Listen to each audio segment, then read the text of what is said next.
사우디, 이란, 이집트 지금 중동 전역이 뒤집히고 있습니다. 히잡 속 여성들이 한국의 글자, 기역, 니은, 디귿을 쓰며 미래를 꿈꾸고 있습니다. 왜 남성 중심의 무슬림 사회에서 한글이었을까요? 세종대왕이 28자, 600년 전의 문자가 지금 21세기 중동 여성들을 깨우고 있습니다. 수백만 무슬림 소녀들이 지하실과 다락방에서 몰래 쓰고 있는 단어 하나가 그것은 곧 희망입니다. 지금 19억 인구의 고정관념을 무너뜨린 충격적인 이야기가 시작됩니다. 제 이름은 알리아예요. 사우디아라비아 리야드 근처의 작은 마을에 살아요. 어렸을 때 항상 궁금했어요. 왜 저보다 나이 많은 아흐메드는 몇 년 동안 학교에 다닐 수 있는데 저는 15살이 되자 그만둬야 했을까요? 부모님은 여자아이들은 너무 많이 배울 필요가 없다고 말씀하셨어요. 결혼해서 가족을 돌보게 될 거야 하고 어머니가 말씀하시곤 했어요. 그것만으로도 충분해. 이런 말씀을 들으면 슬펐지만 어떻게 해야 할지 몰랐어요. 저희 마을에서 소녀들은 조용하고 순종적이어야 했거든요. 너무 많은 질문을 하거나 너무 큰 꿈을 꾸면 안 됐어요. 아랍어로 조금은 읽고 쓸 수 있었지만 그리 잘하지는 못했어요. 가끔 밖에는 온갖 지식의 세계가 있는 것 같은데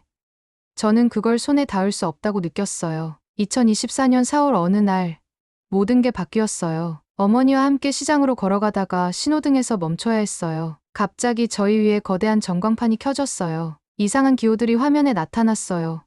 아랍 글자와는 전혀 달랐어요. 동그라미, 선, 네모가 아주 깔끔하게 배열되어 있었어요. 그리고 이 이상한 기호들 아래에 아랍어가 나타났어요. 여성도 배울 수 있습니다. 그리고 한글 모든 사람을 위한 문자. 한글이라는 단어를 들어본 적이 없었어요. 주변 사람들이 시끄럽게 이야기하기 시작했어요. 어떤 남자들은 화가 난 것 같았어요. 이게 무슨 외국 헛소리야.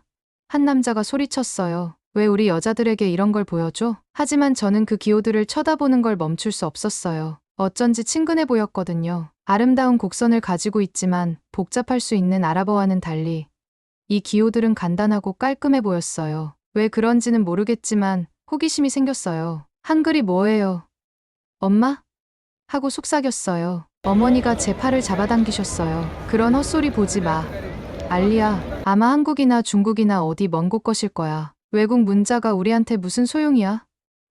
우리만의 언어가 있잖아. 하지만 그 기호들을 잊을 수가 없었어요. 그날 밤 몰래 휴대폰으로 한글 검색해봤어요. 찾아낸 것이 저를 놀라게 했어요. 한글은 한국 문자였고 600년도 넘게 전에 세종이라는 임금님이 만드셨대요. 하지만 여기서 놀라운 부분은 여성을 포함한 일반 사람들이 쉽게 읽고 쓸 수 있도록 특별히 만드셨다는 거예요. 한글이 있기 전에는 한국 사람들이 한자를 사용했는데 이게 매우 어려웠대요. 부유하고 교육받은 남자들만 읽고 쓸 수 있었어요. 세종대왕님은 백성들, 특히 여성들과 가난한 농부들이 자신의 생각을 글로 표현할 수 없는 걸 안타까워하셨어요. 그래서 누구나 배울 수 있는 간단한 문자를 발명하셨어요. 여자들이 글을 배우는 걸 걱정해주신 현명한 임금님이 계셨다고? 하고 생각했어요. 여기와는 정말 다르네요. 가슴에서 이상한 기분을 느꼈어요. 희망과 슬픔이 섞인 것 같았어요. 왜 저는 임금님이 저 같은 소녀들을 위해 문자를 만들어주신 곳에서 태어나지 못했을까요? 사흘이 지났어요. 한글 생각을 멈출 수가 없었어요. 눈을 감을 때마다 전광판에서 봤던 그 기호들이 보였어요. 친근한 유령들처럼 제 머릿속에서 춤을 추고 있었어요. 부엌 바닥을 쓸고 있는데 휴대폰이 울렸어요. 새 메시지가 떴어요. 리야드에 있는 한국문화원에서 온 거였어요. 가슴이 뛰었어요. 여성을 위한 무료 한글 수업. 단 2주 만에 한국 문자를 배워보세요. 지금 등록하세요. 빗자루를 떨어뜨렸어요. 타일 바닥에 딸그랑 소리가 났어요. 무료 수업이요? 여성만을 위한. 하고 혼자 속삭였어요. 메시지를 10번도 넘게 읽었어요. 이게 정말일까요? 정말로 그 아름다운 기호들을 배울 수 있을까요? 하지만 그때 차가운 물 같은 두려움이 배 속으로 스며들었어요. 부모님께 허락을 받아야 했어요. 뭐라고 하실까요? 아버지가 의자에 앉아 차를 마시며 뉴스를 보고 계시는 곳으로 갔어요. 수염이 회색이었고 깔끔하게 다듬어져 있었어요. 정부 사무소 일로 피곤해 보이는 눈이었어요. 아빠. 하고 조용히 말했어요. 뭔가 보여드릴 게 있어요. 떨리는 손으로 휴대폰을 내밀었어요. 아버지가 받아서 화면을 눈을 찡그리며 보셨어요. 한국. 하고 수염을 천천히 긁으셨어요. 자동차 만드는 나라지. 그리고 사람들이 다 쓰는 그 휴대폰들도. 하비비. 넌 그들 문자로 뭘 하려는 거야? 목이 바짝 말랐어요. 정확히는 모르겠어요. 아빠. 그냥 새로운 걸 배우고 싶어요. 다시 머리를 쓰고 싶어요. 어머니가 문간에 나타나셨어요. 앞치마에 손을 닦고 계셨어요. 얼굴이 걱정스러워 보였어요. 뭘 배운다고? 하고 물으셨어요. 한국 문자.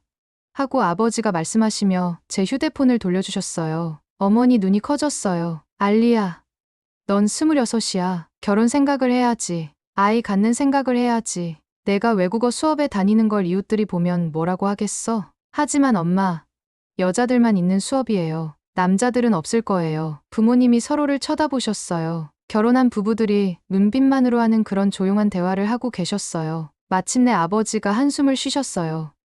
좋아. 하지만 이 일에 대해서는 아무에게도 말하지 마라. 이모들에게도 안 돼. 사촌들에게도 안 돼. 아무에게도. 그리고 사람들이 나쁘게 말하기 시작하면 즉시 그만둬. 네. 아빠.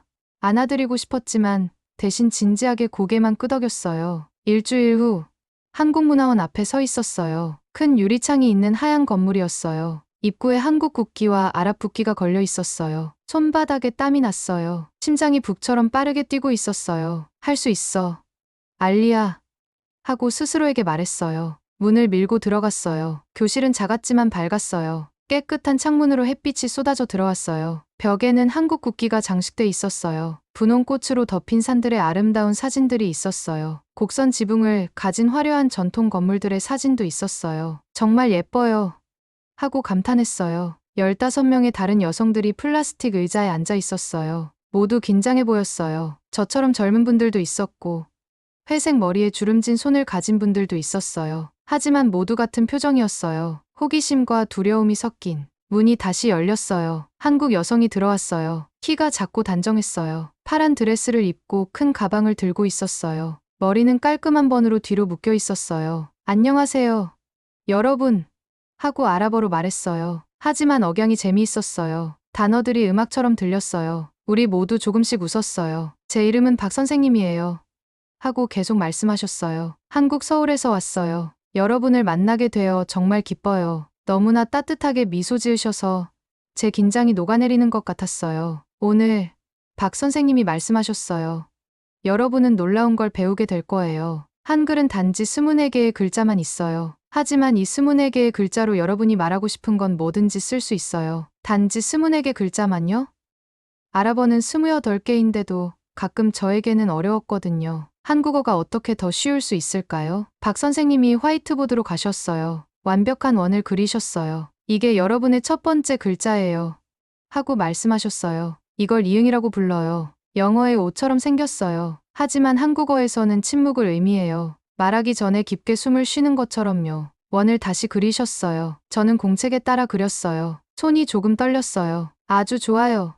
박 선생님이 말씀하셨어요. 이제 두 번째 글자예요. 위아래로 가는 직선을 그리셨어요. 그리고 옆으로 가는 작은 선을 추가하셨어요. 이건 아예요. 하고 설명하셨어요. 놀랐을 때 내는 소리 같아요. 아, 원과 두 번째 글자를 합치셨어요. 이제 아가 됐어요. 아 소리를 내요. 제 종이를 쳐다봤어요. 단 5분 만에 한국 글자를 읽을 수 있게 됐어요. 이건 마법 같아요. 하고 옆에 앉은 여성이 속삭였어요. 박 선생님이 듣고 웃으셨어요. 맞아요. 세종대왕님이 한글을 마법처럼 만드셨어요. 간단하지만 강력해요. 다음 1시간 동안 박 선생님이 더 많은 글자를 가르쳐 주셨어요. 각각이 이해됐어요. 각각이 규칙을 따랐어요. 모양이 바뀌는 아랍 글자들과는 달리 한국 글자들은 똑같이 유지됐어요. 때때로 다른 소리를 내는 영어 글자들과는 달리 한국 글자들은 일관됐어요. 이제 박 선생님이 큰 미소를 지으며 말씀하셨어요. 여러분 이름을 한국어로 써봐요. 제 책상으로 오셨어요. 이름이 뭐예요? 알리야. 하고 조용히 말했어요. 제 종이에 써주셨어요, 알리야. 그 기호들을 쳐다봤어요. 제 이름이었지만 완전히 달라 보였어요. 제 이름이 아름다운 새 옷을 입은 것 같았어요. 이게 저예요. 하고 속삭였어요. 한국어로 된 저예요. 가슴에 따뜻한 뭔가가 퍼지는 걸 느꼈어요. 수업이 끝났을 때 떠나고 싶지 않았어요. 더 많은 글자를 배우고 싶었어요. 더 많은 단어를 쓰고 싶었어요. 하지만 집에 가야 했어요. 어머니가 부엌에서 기다리고 계셨어요. 제가 들어갔을 때 고개를 드셨어요. 어땠어? 하고 물으셨어요. 하지만 목소리가 궁금한 게 아니라 걱정스럽게 들렸어요. 정말 좋았어요. 엄마. 하고 종이를 꺼냈어요. 봐요. 제 이름을 쓸 수 있어요. 어머니가 종이를 조심스럽게 받으셨어요. 한국 글자들을 오랫동안 살펴보셨어요. 예쁘네. 하고 마침내 말씀하셨어요. 하지만 알리야, 약속해줘. 이 일에 너무 흥미를 갖지 마. 옆집 파티마 아줌마가 오늘 내가 어디 갔는지 벌써 물어봤어. 사람들이 말하기 시작했어. 그날 밤 침대에 누워 천장을 쳐다봤어요. 잠을 잘 수가 없었어요. 머리가 너무 깨어 있었어요. 손을 들어서 공중에 한국 글자를 써봤어요. 원, 선, 짧은 선, 아, 아, 아. 몇 년 만에 처음으로 제 뇌가 진짜로 살아있다고 느꼈어요. 모래 밑에서 잠자고 있던 꽃이 마침내 비를 느끼는 것처럼요. 내일은 더 많은 글자를 배울 거예요. 내일은 더 많은 단어를 쓸 거예요. 내일은 새로운 사람이 될 거예요. 세 달이 마법처럼 지나갔어요. 매주 화요일과 목요일마다 얼굴에 큰 미소를 지으며 박 선생님 수업에 걸어갔어요. 이제 간단한 한국어 문장을 읽을 수 있었어요. 일기에 제 감정을 쓸 수도 있었어요. 심지어 일상생활을 한국어로 묘사할 수도 있었어요. 하지만 가장 놀라운 건 한국 드라마를 자막 없이 볼 수 있게 됐어요. 노트북 화면에서 완전히 새로운 세상을 발견했어요. 한국 여성들은 생명을 구하는 의사였어요. 정의를 위해 싸우는 변호사였어요. 회사를 세우는 사업가들이었어요. 발견을 하는 과학자들이었어요. 이 여성들은 단지 아내와 어머니만이 아니었어요. 거대한 꿈을 가진 완전한 사람들이었어요. 자신만의 식당을 시작한 여자에 대한 드라마를 봤어요. 바다를 건너 비행기를 조종하는 여성 조종사에 대한 드라마도 봤어요. 유명한 작가가 된 소녀에 대한 드라마도 하나 더 봤어요. 어쩌면 하고 어느 날 밤 어두운 창문에 비친 제 모습을 쳐다보며 생각했어요. 저도 더 큰 꿈을 꿀 수 있을지도 몰라요. 다음 주에 문화원 근처 카페에서 같은 반 친구 마루아를 만났어요. 마루아는 30살이었고 친절한 눈과 빠른 웃음을 가지고 있었어요. 저희는 항상 수업 후에 함께 한국어를 연습했어요. 안녕하세요. 하고 한국어로 마루아에게 말했어요. Hello. 안녕하세요. 알리야.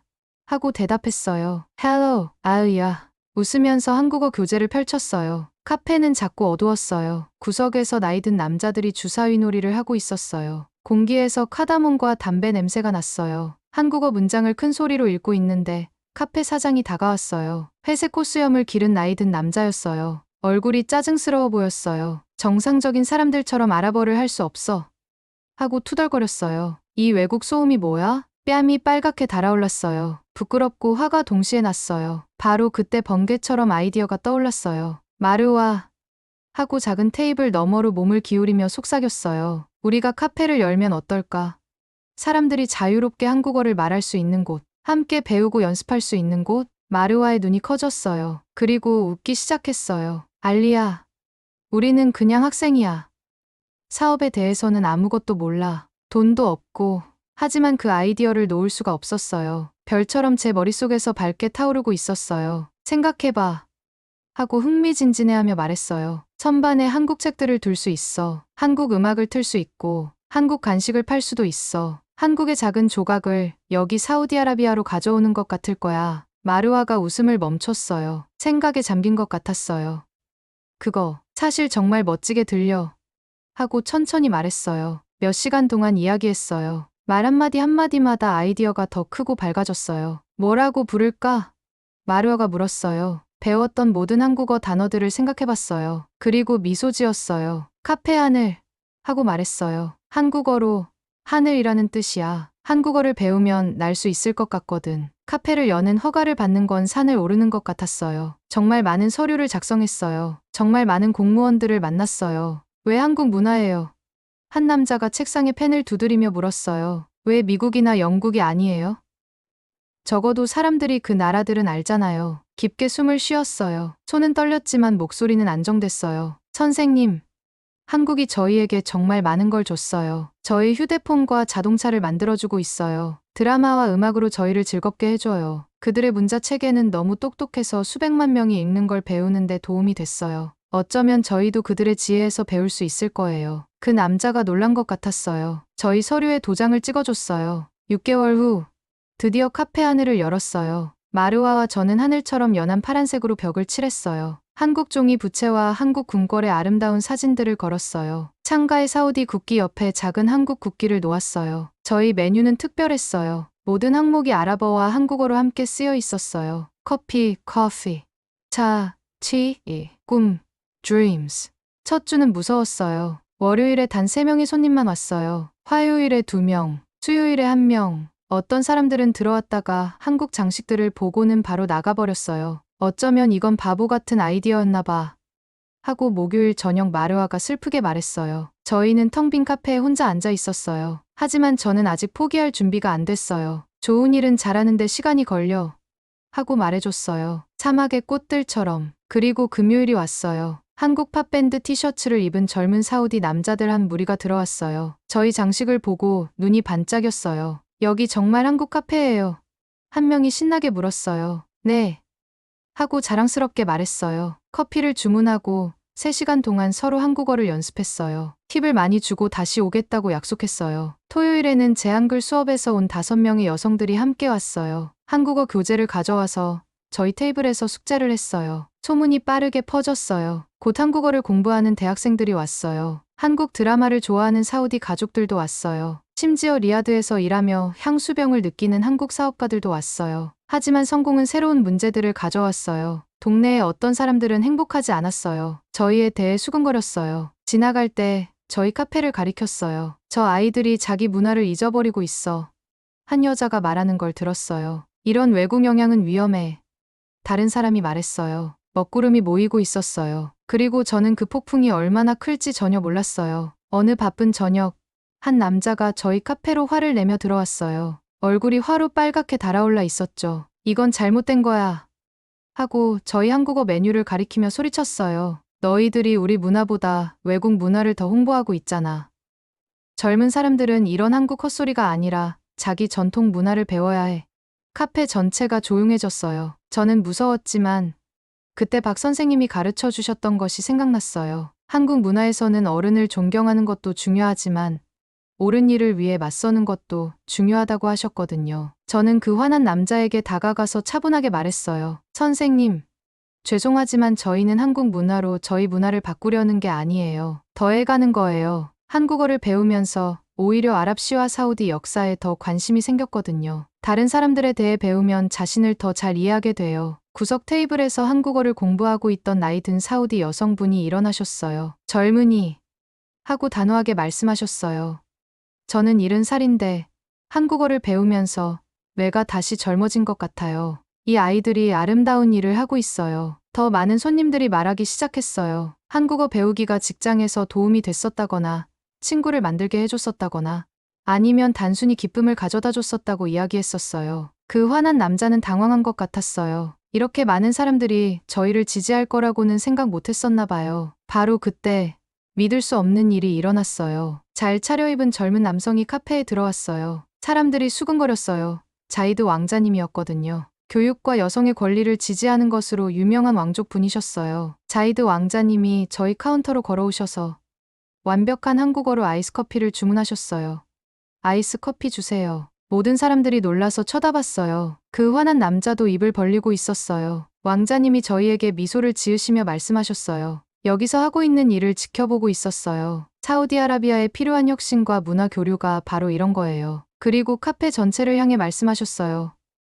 다른 문화를 배운다고 해서 사우디 사람이 아니게 되는 게 아니에요. 더 나은 사우디 사람이 되는 거죠. 한국은 세계에서 가장 가난한 나라 중 하나에서 불과 50년 만에 가장 발전한 나라 중 하나가 됐어요. 그들의 의지와 창의성에서 배울 점이 있을 거예요. 그날 이후로 모든 게 바뀌었어요. 왕자님이 저희 카페를 방문하셨다는 이야기가 소셜미디어에 퍼졌어요. 기자들이 저희를 인터뷰하러 왔어요. 사우디의 주요 기업들이 한국어를 할 줄 아는 지원자들에게 특별한 기회를 주겠다고 발표했어요. 하지만 가장 놀라운 변화는 여성들에게서 일어났어요. 제가 처음 한글 수업을 했을 때 참여했던 45세 주부 파티마 씨가 한국 회사에 취직했어요. 60세인 누라 씨는 한국어 아랍어 번역 사업을 시작했어요. 처음에는 회의적이었던 제 어머니까지도 한국어를 배우기 시작하셨어요. 내가 왜 그렇게 행복해하는지 이해하고 싶어. 하고 어느 날 말씀하셨어요. 6개월 후 한국 정부에서 리야드에 한국어 센터를 세우겠다고 발표했고 저에게 센터장을 맡아달라고 하셨어요. 믿을 수가 없었어요. 고등학교도 마치지 못했던 여자아이가 교육센터를 운영하게 된 거예요. 개관식에서 저는 아랍어와 한국어로 연설을 했어요. 한국어를 배우면서 지식에는 경계가 없다는 것, 교육에 대한 존중은 보편적이라는 것, 그리고 때로는 가장 아름다운 발견이 가장 예상치 못한 곳에서 나온다는 것을 배웠다고 이야기했어요. 1년 전 제가 말했어요.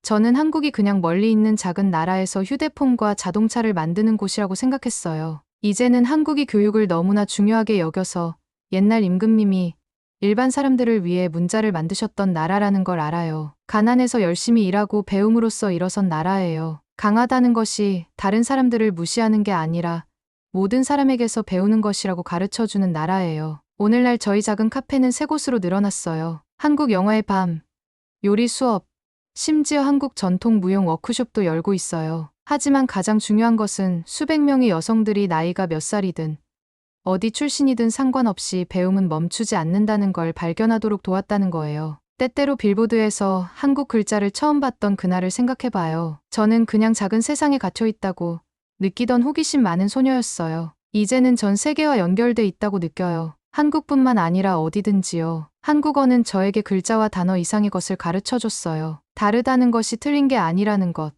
배움은 우리가 자신에게 주는 선물이라는 것. 그리고 때로는 문화 간의 가장 아름다운 다리가 특별한 호기심을 가진 평범한 사람들에 의해 만들어진다는 것을 가르쳐줬어요. 그리고 가장 좋은 점은 이건 시작일 뿐이라는 거예요. 매일 더 많은 사우디 여성들이 마음먹으면 뭐든지 배울 수 있다는 걸 발견하고 있어요. 의사, 엔지니어, 사업가, 교사가 되고 있어요. 여성들에게 배울 수 있는 도구를 주면 자신의 삶만 바꾸는 게 아니라 세상을 바꾼다는 걸 증명하고 있어요. 600년 전 세종대왕님이 아셨듯이 모든 사람이 지식에 접근할 수 있게 하면 모두를 위한 더 나은 사회를 만들 수 있어요. 그것이 한국이 저희에게 준 선물이고 이제 저희가 다른 사람들과 나누고 있는 선물이에요. 글을 읽지 못했던 사막의 소녀가 2-3개를 읽는 다리가 됐고 그 다리는 매일 더 강해지고 있어요. 오늘의 사연은 여기까지입니다. 앞으로도 계속해서 감동적인 이야기로 찾아올게요. 구독과 좋아요, 알림 설정 꼭 부탁드립니다. 다음 이야기도 많이 기대해 주세요. 오늘도 시청해 주셔서 감사합니다.